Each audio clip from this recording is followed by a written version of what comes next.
Welcome back properly to my channel. This is the first thing I've recorded since all of that crap happened. See my most recent vlog style announcement video for details on that. Today, we're going to be talking about something that's pretty near and dear to my heart.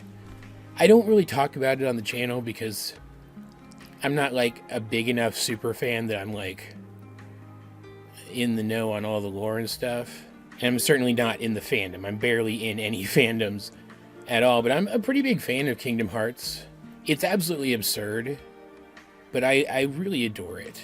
The first Kingdom Hearts game hit me really hard.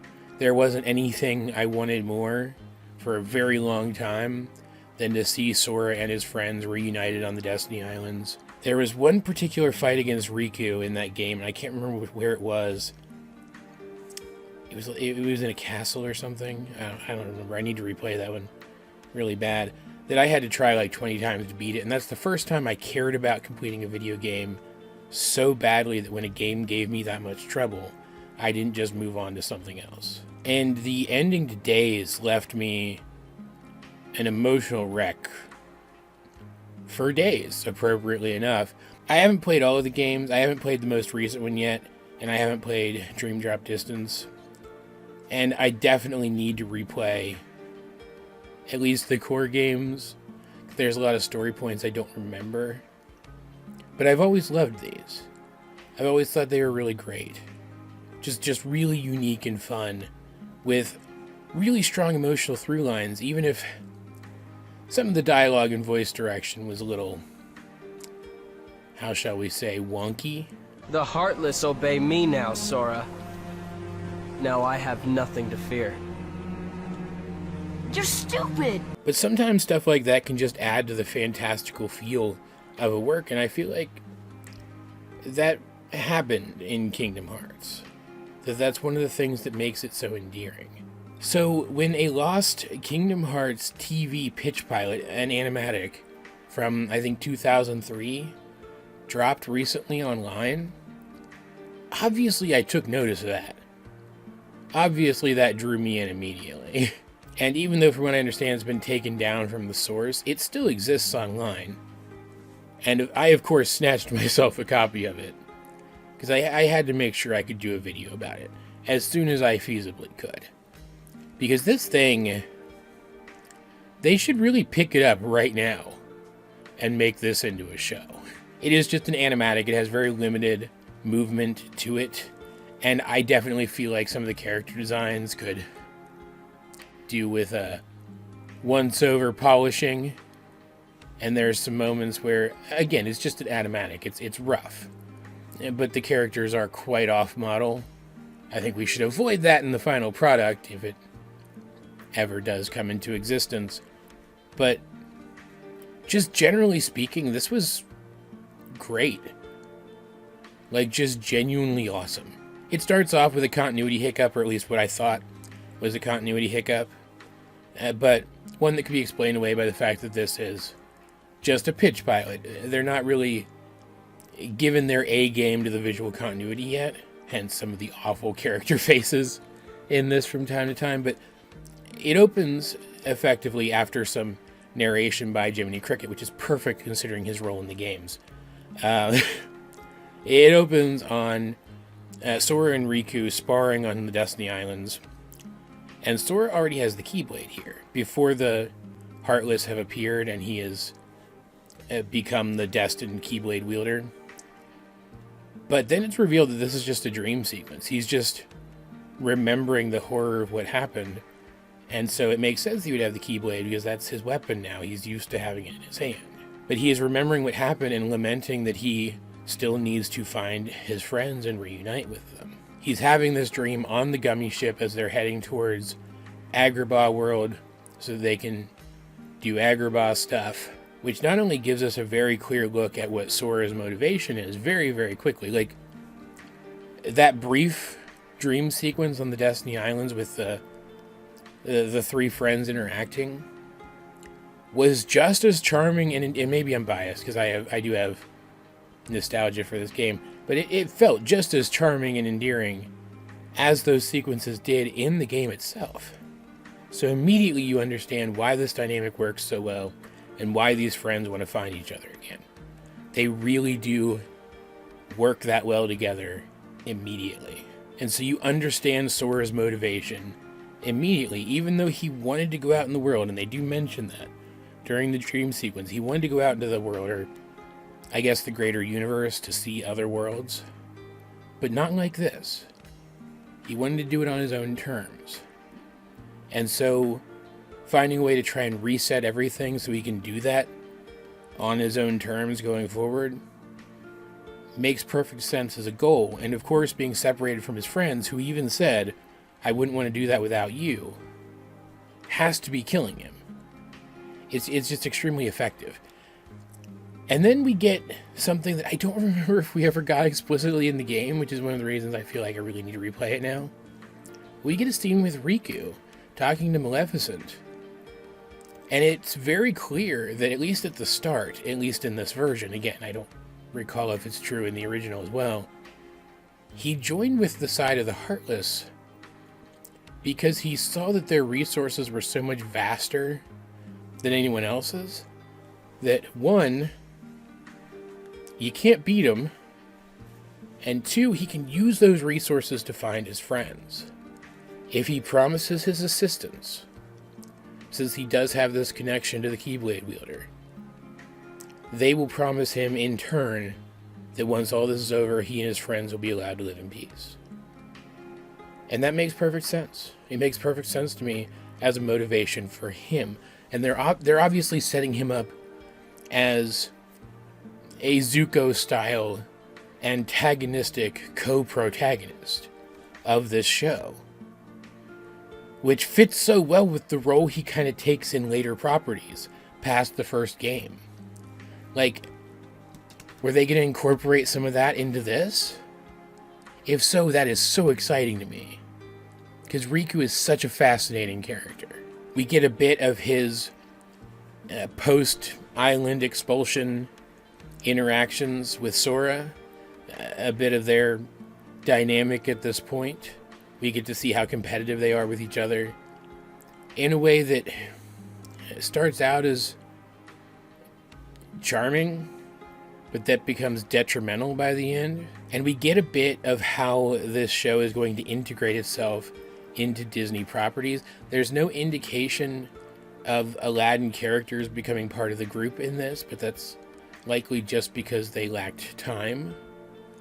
Like, I imagine if this had actually made it to production as a full series, we would have gotten stuff with the other Disney characters integrating themselves into the party for the duration of these times on their worlds, just like they did in the games.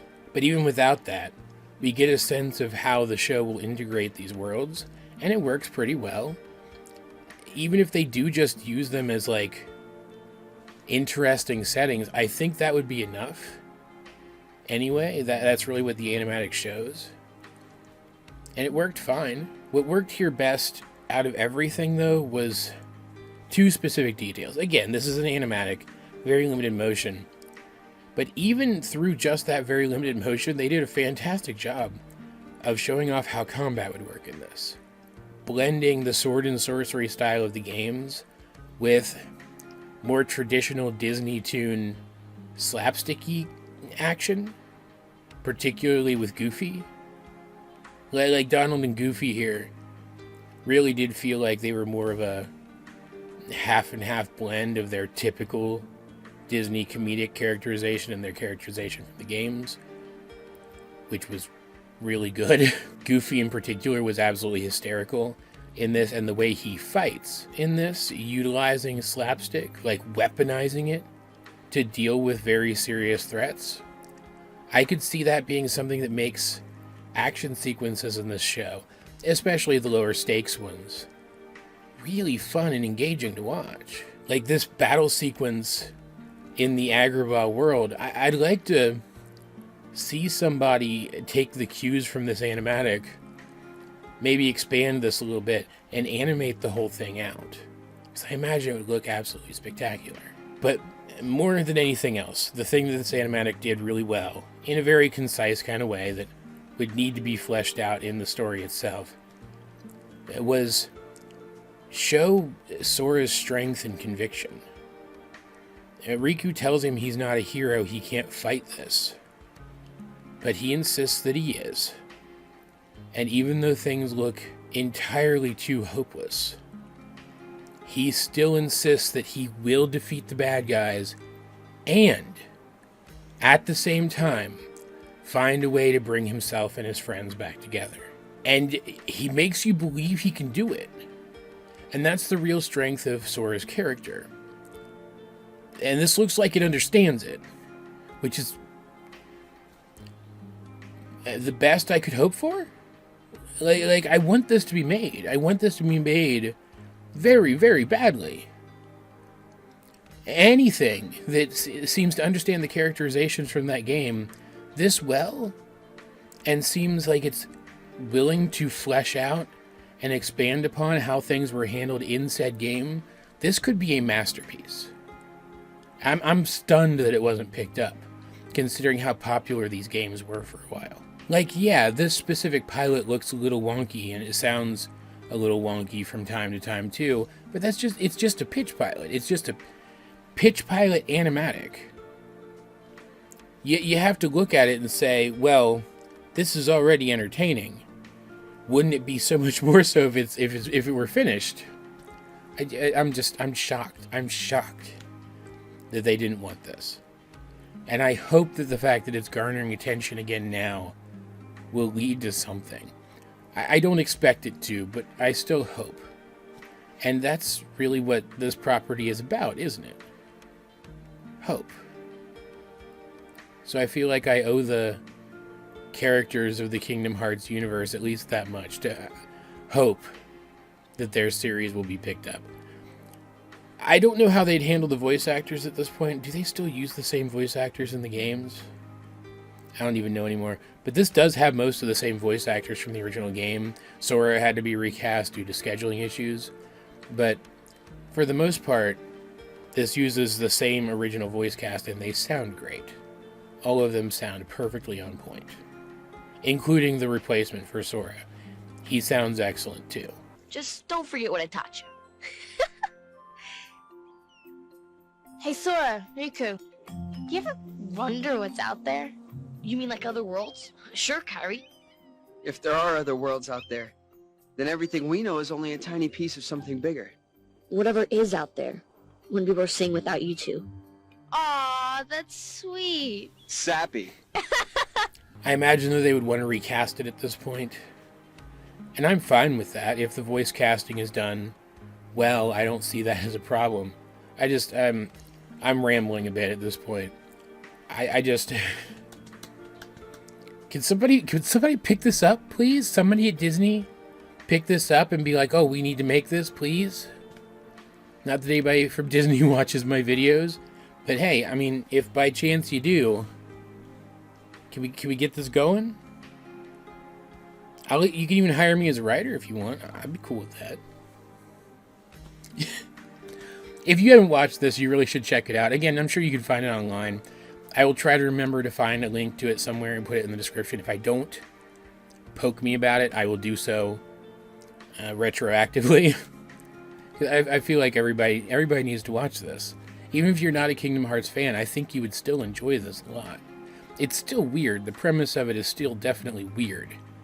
But I feel like if you didn't find the game engaging enough for you, maybe this will be the thing that gets you in to this franchise and helps you to understand why some of us love it so much.